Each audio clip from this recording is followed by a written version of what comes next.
That was the intro. So I'm not a big follower of the Bengals, but I hear what everyone else hears. Most of their investment is in the offense, and their defense is kind of the laggard. I honestly expected a blowout in the favor of the Bengals because I know our defense has been getting better and better, but our offense is like so inconsistent. From what I remember from watching the game, I'm not sure if I saw the Bengals do a lot of what the other defenses were doing that was really shutting down our O-line, being super aggressive, giving us really tough stunts. They might have.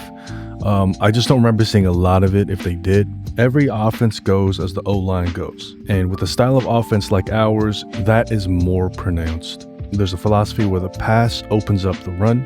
There's a philosophy where the run opens up the pass. We are the philosophy of the run opens up the pass. Speaking of which, here's a play. No, you're not high on codeine right now. I put this in slow motion myself. You could be high on codeine, I don't know. I don't judge. Unless you're high on codeine, then I might judge. Just kidding. So this play or play concept, I saw at least like 2 or 3 times the previous week. I think against the Panthers. Observe with your eyeballs. I don't know what other balls you'd observe with. Okay, bada bingski. So you could see how Isaiah is going to be opened up here. The issue with this last week was, as far as timing, when Justin was to throw the ball, he had like can I say that on YouTube? A poop load of chaos around him, in his face, hitting him at all angles. But today, very clean pocket, 4-man rush, blocking 4 with 5. Everybody's doing their job. Beautiful. And he's actually able to throw this ball. The issue the week before was guys would get open. Why isn't Justin hitting them? But they looking at the receiver. They're not looking at the QB in the pocket. The pocket wasn't even there anymore. The pocket collapsed like the end of the universe. When the universe is going to collapse and we're all going to die screaming and crying. That's what Justin was in the middle of. If you give him a pocket, of course he can hit it. I don't know if he's a QB that strength is throwing with anticipation too much. For some reason, I feel like he likes to like double confirm. Like I see he's about to get open, but I just want to wait and see first. But by then the window might be closed. He might trust his arm strength to squeeze it in there. That's just the kind of throw that I feel like he is from what I've seen so far. But if you have played basketball, even pick up basketball, you know how you could just kind of feel where everyone is on the court, and you could feel when someone's about to come free, where you could Magic Johnson the ball to him. Justin may or may not be able to do that, but for whatever reason, if he can do that, he just chooses not to use the anticipation and to double confirm. And if you're QB that could run as well as he does, probably not as big a deal as if you were a pocket passer who wouldn't throw with anticipation. So it's just an observation. If you can make it work, you can make it work. There he goes. Turning up the field, yes. What a nice guy. The tackler, 22. Hold on, what's his name though? Geno Stone. Yeah, if you're running up the field and you're about to go out of bounds, sometimes they'll want to tackle you. They'll wrap you up and just hit you out of bounds. Not like illegally out of bounds, but they'll finish the tackle out of bounds. Sometimes they'll just shove the crap out of you. And I always felt like if they just shoved me, I always thought in my head like, oh, what a nice guy. Because if they chose to tackle me instead, it's always a slightly more taxing than just being pushed. All right, same play and zone view. I'm more of a box person anyway. Oh, last video, I made a criticism on Breece Hall. I might make a video amending it, but I never played on a team where we ran options or RPOs, so it was confusing to me. But after watching it a second time, I realized Breece was doing what he was supposed to do, and the issue was more so Justin just not pulling the trigger. So that was probably a +1 on why didn't Justin just pull the trigger. So I just want to take that back because I don't run away from when I make mistakes. We're evolving beings. I base my football knowledge just on like the same common sense you have, and with the limited play that I had, and I never played an RPO system. So yeah, that's my bad on that. Please forgive me. All right, to the box. But when I'm not sure about something, I'll always say it. When I'm sure on something, pretty sure on something, I'll say that too. So you'll know when I'm slightly sure versus 100. Cool. Interesting D alignment. But yeah, 49ers showing blitz. So as the interior guys, you got to respect that. Got to be ready. pops up, looks at him. He doesn't come right away. So sees him backing up, looks around for help. Let me look at the first step of the O-line. Tap, ready, okay. Whoa. Sound like Zoidberg.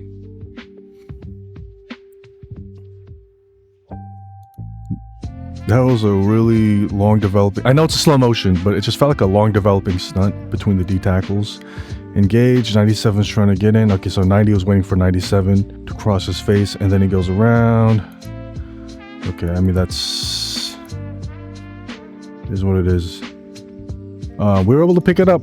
You look at our interior 3. They hand things off very nice. I mean, Tippmann's able to shove him like, you want to go that way, I'm going to use your momentum against you, Kung Fu style. But he was still able to recover in this gap to pick up 90. Get good hands on him. I like the hands underneath, obviously. Let me look at the tackles. Membo. Oh! Okay.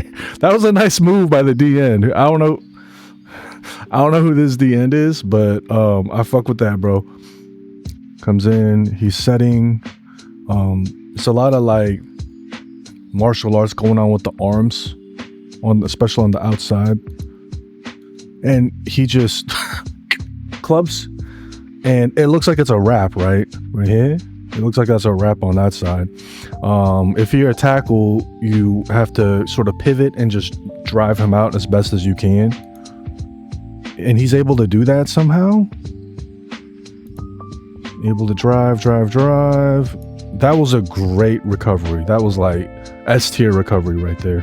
And great first club by the DN. That was pretty good. I just don't think he had the... I mean, he tried to duck, he tried to rip underneath after the club. But I think, in my mind, this is a savvy move by Membo, even though he's a rookie. He's clubbed, and he probably is assuming they're going to want to rip underneath, and he dips the shoulder so that they go shoulder to shoulder rather than letting him get underneath his shoulder. Obviously, counter that. If I was a DN this next time, if I could do the same thing, I'm going to try to swim. But if you swim, you're giving him your rib meat, and there's a way to hurt you that way as well. But just that little like shoulder dip by Membo, pop, and then I like that. He has really good depth, his pad level. I like that a lot by Membo. Let me look at Fashanu, the kid. What does he do on his guy? He gets some chip help. Oh my God. Fashanu didn't even need to be there. 85. Just, did he get tripped up on 32 maybe? No, he just, bro, that's embarrassing. If you're a DN and you just got bucked by a tight end to the ground, and you're ready for him too, you're aligned wide, you're outside of him, so you're kind of hyper aware as 58, you're 32, 85, there's multiple people that could put hands on you. I mean, it happens. So yeah, Membo didn't even need to be there. Not Membo. Fashanu didn't even need to be there.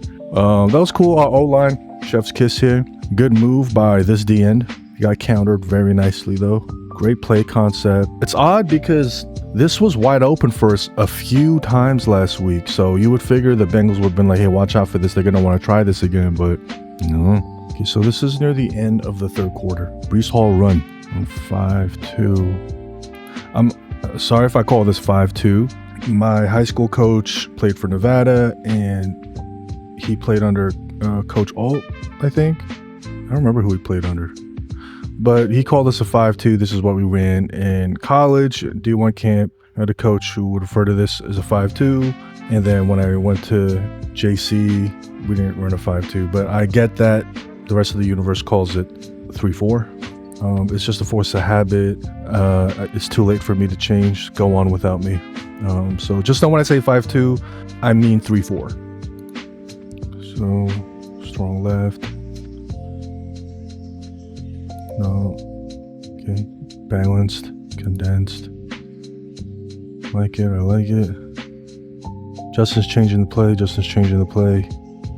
Come back this way. Okay. Defense is adjusting to it. Nice. Okay. First steps. Yeah, if I'm the defense, looks like 74 is just hinging. I mean, these two, it just feels like backside blocks. These three, it feels like reach blocks. That's what it's looking like. Just off of the first half step. I think all 49 knows is it's a run play, so he's taking his first steps forward in the direction that he's guessing, which is the correct direction. So this is what I'd be thinking as a defense, like immediately. Interesting. Cool. So 55 on his side, his reads, if he's reading the lineman to the running back, if he's reading the lineman, they look like reach block, zone blocks. So he's probably coached to flow over instead of trying to shoot a gap because there's no like gap, you know, the gap would be whatever naturally develops in zone. So he's probably just flowing. I'm thinking he's going to flow and just keep eyes on the running back. And when the running back decides where the hole is, that's the hole that 55 will plug into. That's my guess. 49, a little bit more aggressive. Maybe they're coached to do that. A lot of D corners will love it if you play downhill. And he's probably thinking he could just maybe blow up the play this way. Overall, you want to obviously work together. You don't want to do something that's going to leave vulnerabilities for the players that you leave behind. But okay, how does it go from here? Okay, nice. 49 plugs. You know, he didn't go downhill. He just aggressively plugged. So assuming this is zone, if you're Brees, this is obviously a no-go. Cutback, probably not a great idea. So I would think be patient and look for something over hereabouts. Okay, patient. Where's the hole gonna come? It looks like with the congestion. Who can we think for the congestion? Okay, so it just happens to happen. Yeah, Tippmann. What's Tippmann supposed to do? That's really cool. This is why I say if it's a zone, clear zone indicator, everyone's first step is going to be in unison in the same direction. Most people are stepping this way. Tippmann's first step was actually this way, and then he went this way. So if I'm a linebacker and I'm reading the guard, that might make my first step this way and then have to recover. But these linebackers, they didn't. 55 didn't even move an inch until like he double, triple verified. This could have also been a coaching thing. Maybe the nose tackle has a tendency to shoot gaps from this formation, so he's just double checking. Who knows? But either way, Tippmann comes, finds employment here on 97. 97's trying to anchor himself, but even fighting just without Tippmann, just fighting the tackle, he is getting moved. Causes congestion here. 85, great position on the tackle. Ooh, nice. Yeah. So this is what you want, preferably in a perfect world. The O-line, the blockers in the box, they're going to take care of level 1 and level 2, the D-line and the linebackers. In general, you want your blockers to, as much as possible, take care of level 1, level 2, and then get your running back one-on-one with a level 3, so a safety, DB, whatever, which is exactly what happens. Like, this is like how you draw it up in a textbook as far as that's concerned. And you bet on your running back being able to get past or through the one person that he has to make a move on, which he does. He just basically outruns him, just bounces it outside, outruns him. There he goes. He feels the guy behind him. You kind of have to have a little bit of Star Wars force. You have to have a little chi as far as feeling people around you. And covers the ball. Dude tries to punch it out, which is a good thing. Good gain. Okay, so this is a 2-point conversion. Justin Fields runs it in. I just want to make a quick point. Something I notice Fields is really good at is stepping up in the pocket. Like, sometimes you'll see quarterbacks when they see pressure to kind of like run outside. Sometimes that is the right thing to do, but it has to be an intentional like choice. It can't just be because you're afraid of stepping up in the pocket, right? You got to do what feels right in the moment. I feel like most of the time when Justin feels pressure, he steps up, which is really great for your blockers because your blockers, their job is to create a pocket for you, right? So if they're like really fighting with a D-line, if they're trying to recover from a good D-line move, they're going to want to try to force them out, drive them out, never like push them in. So the O-line is basically working to preserve the pocket. And if you feel pressure like here, and then you want to like run out this way, that might be exactly where like 70 is like driving someone out this way, and then you might run into a rusher. That's why it's much more preferable if you feel pressure to try to step up in some way, because your blockers on the edge are working to get the threats out here and not in the pocket. So if you scramble that way, then you're basically making the O-line job a living fucking nightmare. And there are times where Justin has stepped up in the face of pressure, and then he runs right into a D tackle or a D line, like trying to make a move back inside or something like that. But that doesn't mean that Justin did anything wrong. It just means the O-line couldn't keep the pressure from penetrating the inside. But that's where the O-line is trying to create the pocket. So it's not a failure on Justin, it's just Justin is stepping up, but the O-line basically wasn't able to preserve that part of the pocket. There are obvious times where you step up, and because of the new angle created when you step up, a D-line can disengage and get to you. Like, you know, that's not all on the O-lineman, but more often than not, stepping up is helping out your blockers a lot. You guys are going to be on the same page, basically.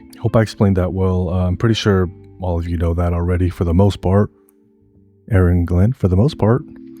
So in this case, the pressure is obviously from the edges. So you're obviously going to step up. If those of you who remember Zach Wilson might be picturing Zach Wilson do one of these, which can have its own successes, I guess. But he steps up so he could still be in good position to throw any of the passes. Yeah, I didn't see this before, but it looks like this guy could be easily thrown to. It looks like you could put it in a good spot for him too. But Justin trusted himself. It could still be thrown. But Justin, I think, just sees the easy tutty. He could have thrown it. I feel like I remember, like, it was like third person point of view. It wasn't like in media coverage. It was like somebody was watching them train, or they got some footage on how Glenn was coaching Fields. And I think Justin was really trying to stay in the pocket in like pass first, pass second, and run last. But Glenn was trying to say to Fields, hey, if you see man, or if you see this, or if you whatever, like, don't be afraid to run. Not because the receivers are like not going to be able to get open. It's just because you are as much of a threat as your receivers. You are as much of a threat as a running back. So don't be afraid to use your superpowers as well. I think the point of that is to make the defense feel like the threats are from all over, which is much more stress. He could, try to stay in and throw, but if you got a QB who's this athletic, who's not afraid to use himself, it's just more stress. So I do remember seeing that, or like, I think during training camp, maybe like during the preseason, I think after one of them games. But this is great while you want him to step up. Yeah, I like it. So this is just some random play in the second half. I just want to see us on defense because I do miss looking at defensive film. It's just with all the shit I got going on, I don't have time to look at like damn near the entire game like I did week one. Okay. Communication, rotating. Oh, was that Jermaine went inside last second? So my guess, if Jermaine goes here, then he's no longer your edge setter. Obviously would be either Quincy would have to do some kind of a rotation here, or there's somebody off screen who's gonna try to set this edge.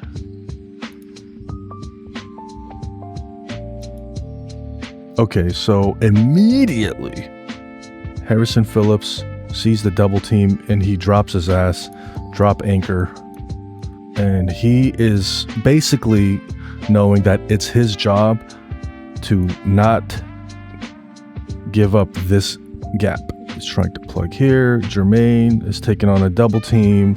It looks like he is trying to work through it rather than anchor. It looks like Will is diagnosing / edge setting. So in this case, to work as a team, because this is the double team, so this is probably where the gap is going to want to be, is somewhere here. Clear gap here. I would think 29 needs to hang around so that he could help either of these directions. I would think 44 needs to just go downhill, and that 56 needs to flow over and help this way or help 44. This is just super generic shit that I am drawing on to guess what responsibilities are right now. This isn't looking great for me with Sherwood, because it looks like, well, or maybe Sherwood's doing the right thing, but the point is we got two linebackers here. Like, we don't need two linebackers in one gap. Generically speaking, it's the first thing I said, where maybe Sherwood could have plugged here and the 56 could have hung. It looks like 56 is actually hanging for here or here. But either way, I feel like the person who is in position, I think Sherwood reads the double team, but I think Sherwood is just feeling like the gap is supposed to be here rather than here. That's probably what's going on in his head, because there is a gap there. That just makes me wonder then whose responsibility is this? Like, is Sherwood thinking 29 was supposed to do that? Because it looks like 29 sees what's happening, but he is clearly thinking his responsibility is over here. Sherwood tries to shed, but he's just out of position as fuck right there. Good job getting him down after he runs halfway down the fucking field. I would feel like I need clarification on like whose responsibility was what here. I mean, the way Harrison Phillips just anchors though, like, it's like super. I know this is like, no one looks at this shit. People follow the football and where the football goes, who's tackling, who's breaking tackles.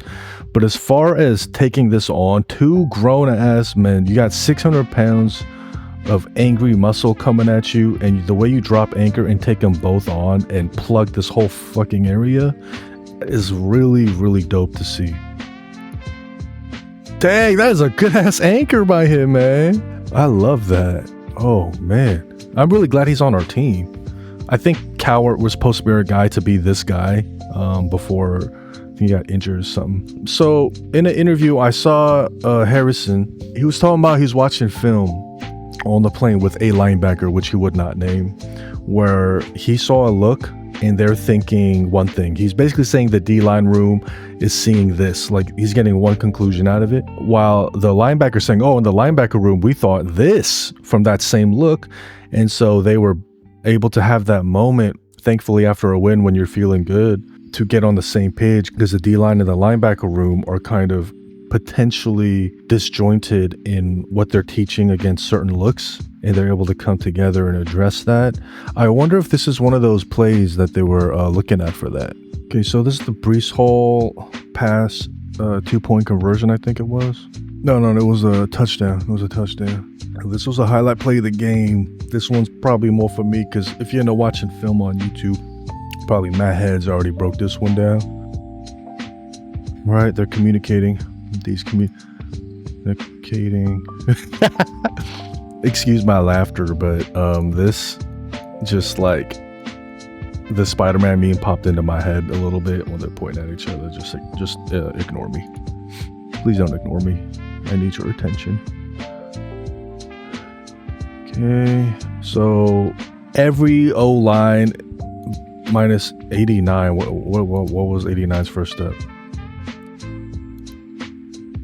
Okay, a little inside step, and then interesting, cool. I would love to know the logic on that technique where it looks like everyone's taking a zone step but one person. I imagine it's just for a quick backup, because in typical zone, let's say that there's a zone double team between 70 and 89 working up to the next level. Usually he would take a step like here, and he would take a smaller step because they have to make sure they take care of this guy. If he takes a big step, then there's a big gap for the D-line to shoot through. I don't remember seeing this in our zone or fake zone type shits earlier in the season. But I do remember a lot of D-linemen splitting our double teams, shooting in So I wonder if this was always kind of in the playbook, this technique where 89's first step is actually in before going back out, or if it's some kind of an adjustment to how D-line were able to play our zone double teams.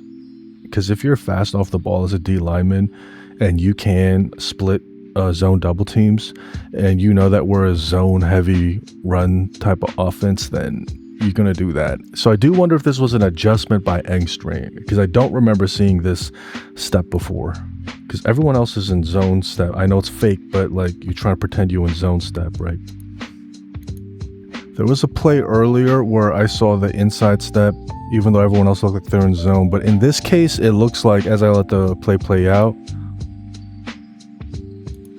he is doing that because 70 is pulling. I'm looking at 70's feet, and he does the hinge open to pull. Yeah, so that's why. So yeah, scratch what I said as far as this play. But as I was watching the film, this is like the third or fourth time I saw that. So my thoughts still are valid for those plays. I think I'm gonna include at least one of those in this video. But yeah, this one's valid. No wrinkles anymore. Besides it being a fucking fake.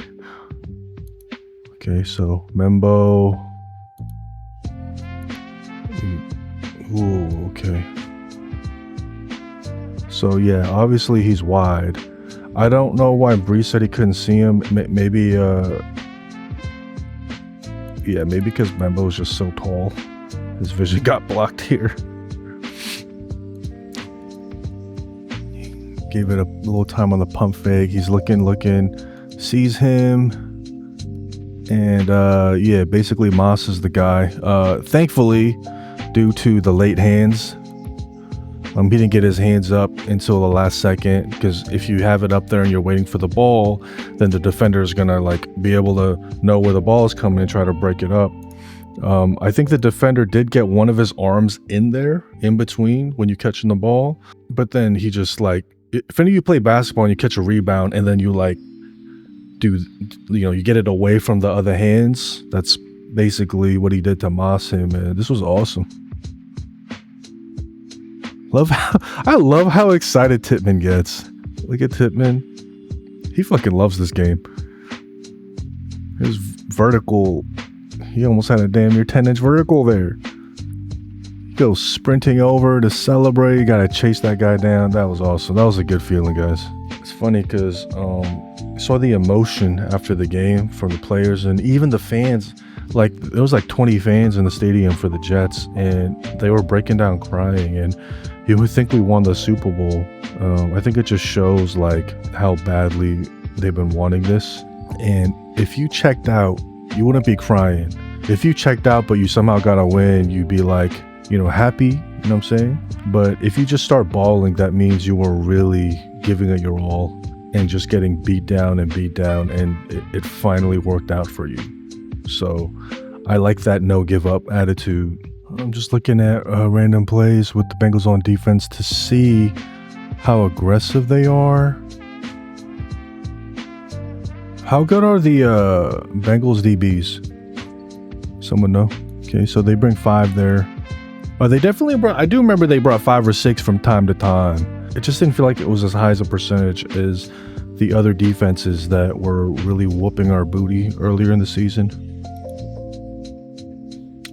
The reason why I ask about the DBs is, are they afraid to bring a high amount of pressure because then you're really trusting your DBs? So do they trust their DBs like that? Or maybe they do have good DBs, it's just not the defensive coordinator's philosophy of the Bengals to bring pressure too much. I mean, this is clear zone, right? I mean, this is a really good look because you got 3 and then you have 2 people. So you would hope you could at least get 5 yards here, right? I mean, the Bengals have to, I don't know why the Bengals defense didn't like have some kind of a call for this, because it looks like they just stuck with the first call where 20, you see him bailing this way. Yeah, 20's bailing. Maybe he's already sitting in zone or is making some kind of read. I never played DB, I don't know.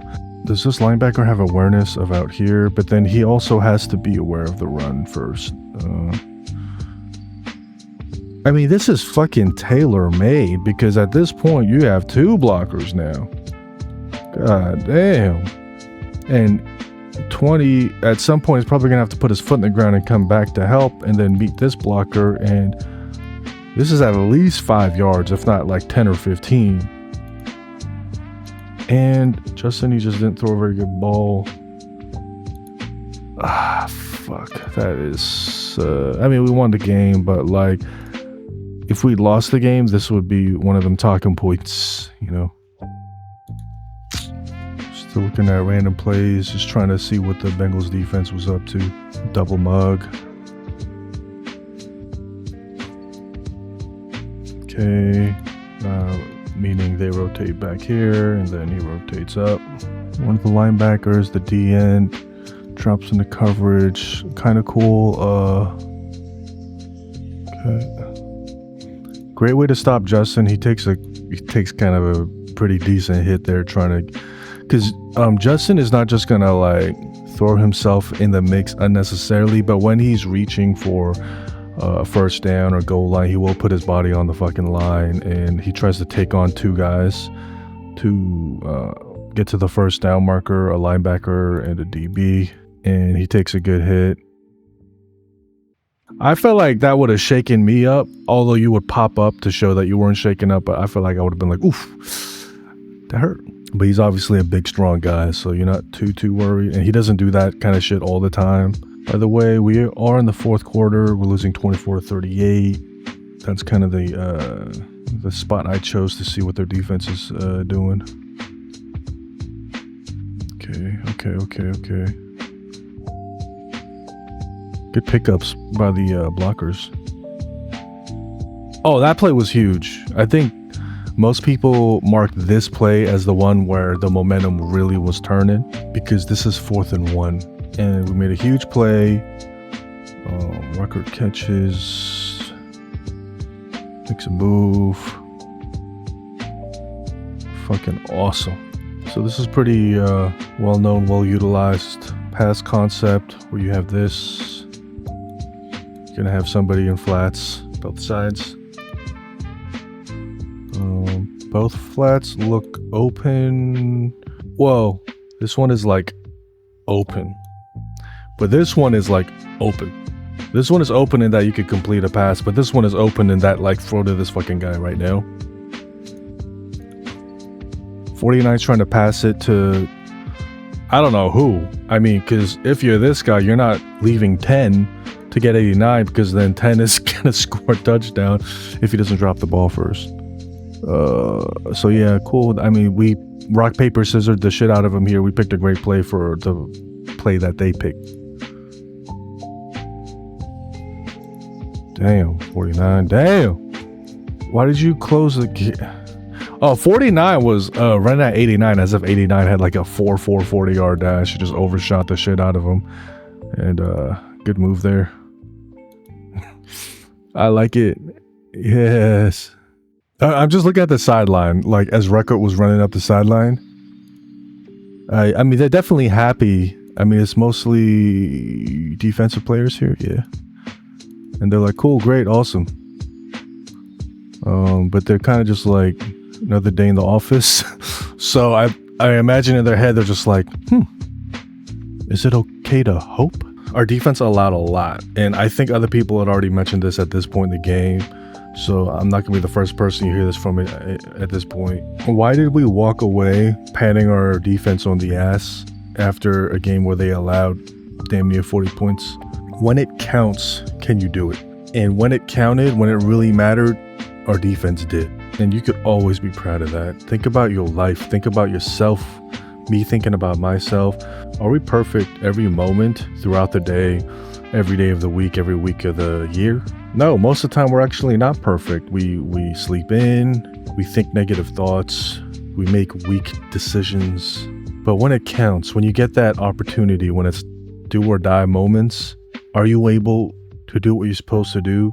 If yes, then, you know, you deserve to be proud of yourself. You know what I'm saying?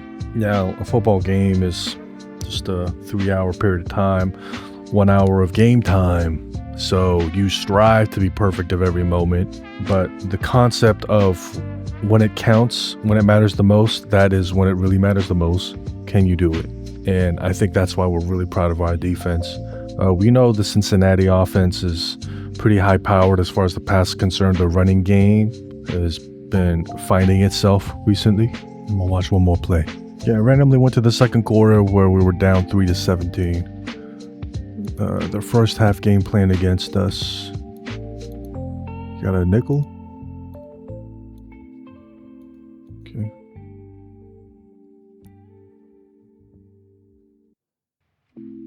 I like our O-line. Like, they look like fucking animals sometimes.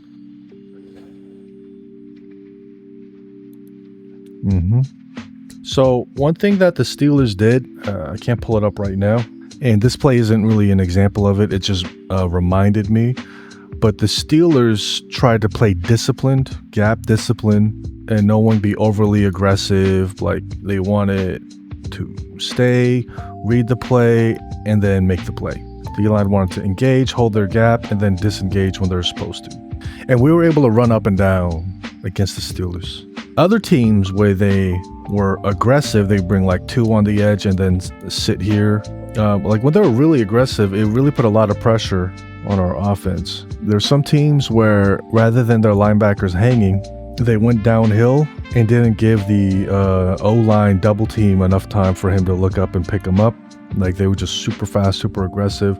That really worked against us for a really long time. I mean, it might still work against us. My point is, it looks like the Bengals are trying to play not safe, but like more watch and verify first, like almost reactionary. It felt like 1 out of 7 to 10 plays the Bengals did at a wrinkle where they bring 6 or they drop at the end or something like that. But it feels like more often than not, you know, you're gonna get a generic look. It almost feels like our offense game plan for them, like regular season style, and the Bengals defense almost looked like a preseason defense where they were just doing generic looks. That's not the case, like, because a lot of disguised coverages, they did bring some fun blitzes and drop D-line. They did do these things, but on like a lot of our huge plays, they were just doing basic shit. So I do want to take that back a little bit because I don't want people to feel like, oh, the Bengals defense are just doing preseason D looks. Like, it wasn't that bad. It really wasn't.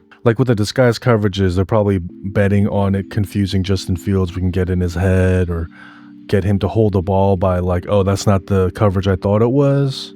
So they were doing some things, but definitely at least with the box in the run game, it seemed like they didn't make it as hard on our box blockers as some of the other teams did. And I just kind of am wondering why. What's the logic behind that? But once again, I can only assume that the D coordinator for the Bengals, that's just not his philosophy, or he was willing to do that on key, obvious downs where you could really expect like an outside zone or something like that. And it's also pretty interesting, like linebacker stances, because you'd see some old school stances where their knees are more together, which I think makes it easier for your first step to be aggressive and forward and not take like that little setup step backwards first. I don't exactly know why they taught it that way, but I do see it as more old school now, and the wide stance like this is kind of more natural to me. But it's just interesting how you could teach different ways to kind of do the same thing, and the philosophy, the reasoning behind it. But anyway, I hope Bengals fans don't feel too shitty, because the Bengals offense was really fun to watch. Like Joe Flacco's big run, those are all, I mean, that is so cool. I love that. And I love how the Bengals, watching the offense, you feel like they always got a chance now with Flacco. And Flacco scored damn near 40 points against a Jets defense that has been punching people in the mouth the last 2 weeks. Like, our defense being more bad the weeks before were more a result of like people not being on the same page, or it almost looked like they didn't really trust the scheme, even though they said they trust the scheme. And I can't verify that. It just almost looks like it to me. Or maybe they trust the scheme and it just took a while for it to really be digested, how the scheme is supposed to work.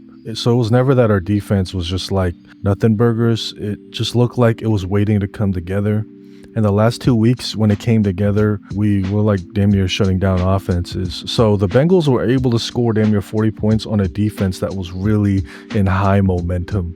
So I feel like Bengals fans should keep that in mind and be encouraged by that. Can the Jets replicate this against another defense, a better defense? I don't have a lot of confidence that we can. I mean, we better not score no goddamn 3 or 6 points. But I feel like the Jets offense really needed this, and the Jets team really needed this. And with that extra juice, that hope and faith that you get in the mind and in the heart after something like this, I feel like when they do meet adversity against quote-unquote better defenses, they're going to face it with more resolution. Also, overall, I felt like the O-line, I'm really proud of them here. Obviously, a lot of our successes really depends on our O-line success. Last game, there was just a little bit of a struggle, but the O-line was getting better and battling throughout the game last week, but it still just like wasn't enough, or we weren't able to do enough as a whole, the entire offense. But here, the O-line looked like a well-oiled machine. I don't know how epic the Bengals D-line is, though, so maybe it's just, I don't know if that's a reflection on our O-line or a reflection on the Bengals D-line, maybe a little bit of both. But anyway, rambling at this point, I mean, this really felt like, this was really emotional. Like, I was a little emotional. I wasn't like emotional, but I was a little emotional, but I wasn't about to cry or nothing like that until I saw our players crying. And then the wells were overflowing a little bit, and I was just like, I don't even know these people. Like, why am I this happy for them? But I'm really happy for them. And on this channel, which is a new channel, so we're just getting started here, we were never as down on Justin Fields as like a lot of the other people covering him, because we would break it down and we would be honest about where can Justin Fields improve, on what plays where we're just scratching our head, like, what were you thinking, Justin? Or like, why didn't you just pull the trigger, Justin?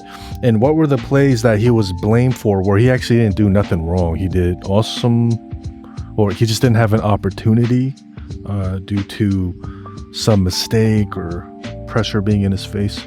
So on this channel, we know that we could look at Justin and say, like, it's not all bad, and here are the things that he could have improved on, going forward. But if you look at this O-lineman or the O-line unit, or like the wide receivers spacing or something, like, there's always more of something else being the main contributor than Justin. So when people say, oh yeah, we know the O has a lot of problems, but Justin Fields just the main problem, I feel like that's just kind of like a fallback statement where you try to acknowledge that yes, there are other problems, but you still want to stick to your initial emotional reaction of Justin Fields being the main problem. But I wonder how many of those people actually sat and watched the game, the film, to be able to say with certainty that Justin Fields is the main problem. Because at least on this channel, we never felt like he was the main problem. We always felt like he needs to get better, but it wasn't in a way where he was the main problem. Seeing him perform this well should not surprise people on this channel. I feel we would be happy. Maybe we're pleasantly surprised, but we're not like, we didn't see this coming. If everything was clicking, the O-line was clicking, everything was clicking, then we know it will give Justin Fields the opportunity to do what he has to do, which is exactly what he did. I feel like people on the channel, we wouldn't be as surprised as maybe people who have bought into the he's trash take. It's funny. Breece Hall, imagine, he got to have the highest QB rating. Like, if they didn't have like a minimum amount of plays, he got to have every pass you threw was a touchdown. That's Breece Hall's QB rating. That's kind of funny. And also be encouraged by Tanner Engstrom. I know some of y'all might feel like, oh, the play calling is weird sometimes. The play calling isn't going, it's like playing rock, paper, scissors. Let's say you and I play rock, paper, scissors 75 times. You're not going to win every single time. I'm not going to win every single time. We just want to win most of the time. If I beat you 60% of the time, I mean, you're not going to say like, whoa, your rock, paper, scissors game was really questionable because I beat you 40% of the time. You're going to say like, damn, you beat me, So with our play calling versus their defense's play calling, We just got to win most of the time / win when it matters. So there are some plays where it's going to be like they really beat us in the rock, paper, scissors front. But there's been times where Tanner Engstrand has beat them on the rock, paper, scissors front, but just something went wrong, like execution on the line or something like that. It's going to make the play caller, Engstrand, look bad, even though he did his job perfectly. So I said that to say this. We did not have our number 1 and number 2 wide receiver. For our offensive scheme or game plan, at least this week, to work without our number 1 and number 2 wide receiver, and for Justin Fields to put up the passing numbers that he did, which I think was, a little bit higher than Joe Flacco's, we should reflect on that and have a lot of confidence in the offensive scheme, because it might be something where as long as a receiver shows up and at least brings like some C tier, B tier game, it can work. We didn't have our S tier Garrett Wilson. We didn't have our A tier J Ray. But if you come at least as a C tier receiver, it's still going to work. I mean, I think that's encouraging. Granted, we'll see what happens after the bye. Our next opponent, they're going to have a bit of time to prepare for what we did here. Hopefully Garrett heals up by then. I almost wonder if that was part of our success. Like with Garrett on the field, I mean, a lot of attention is going to go to him. He's going to be clouded. But with Garrett off the field, they're kind of looking at every receiver equally. I wonder if that was a contributor to the pass game success. If it is, it'd be very ironically so. But anyway, lots of fun sharing in this victory with you guys. I get the emotional reactions. I hope this is just a reminder that it's okay to have your knee-jerk reactions. That's human nature. But that it's also okay to reflect and update the information in our head after that reflection. Was it as bad as I thought? Was it as good as I thought? And also realize that a lot of media coverage on this, including people like me, like YouTubers, it's based on storylines. Human psychology. We love stories. We love storylines behind shit. And so those are the videos that get clicked on the most. So sometimes we try to find the storyline, which gets one of these from me. Sometimes we try to just create a storyline, which is like, watch them for the entertainment value, but please just don't take it for cash. Don't just jack everything people say when it's a storyline type media coverage. Don't tell yourself, oh, this is what happened. Tell yourself, oh, this is what somebody said in a YouTube video. I don't know how much of it's true, but that sounds crazy. I feel like that'd probably be a better way to digest it. Including my shit, verify my shit. I don't know how storyline heavy I get into things. I think I just try to discover the storyline after watching the film. But regardless, if you hate that advice, I'm just some guy on the internet. Do whatever the fuck you want. I love you either way. If you got 5 minutes after watching this video, give yourself a great gift known as time and presence. Go to the bathroom if you have to. Go sit on the toilet. You don't have to make anything come out of your butthole. Just sit there. Put your phone face down on the side, silent, and just notice your thoughts. Have those conversations that have been drowned out by all this other shit going on around us. The more you do that, the healthier and happier we're going to be. And that matters. And the reason why that matters in this video of all places is some of the stuff Justin Fields was saying in the interviews. Oh, how he was owning his vulnerability. He was surrendering to it. He was engaging with it. Don't be afraid of those voices in your head. Don't be afraid of conflict. Don't be afraid of inner conflict. Meet it head on, address it. If you could just do me one favor, it's not a like, comment, or subscribe. It's just you doing that for yourself, just for 5 minutes. Not even like as a daily habit or something, just like right quick. Hopefully I see you next time. Peace.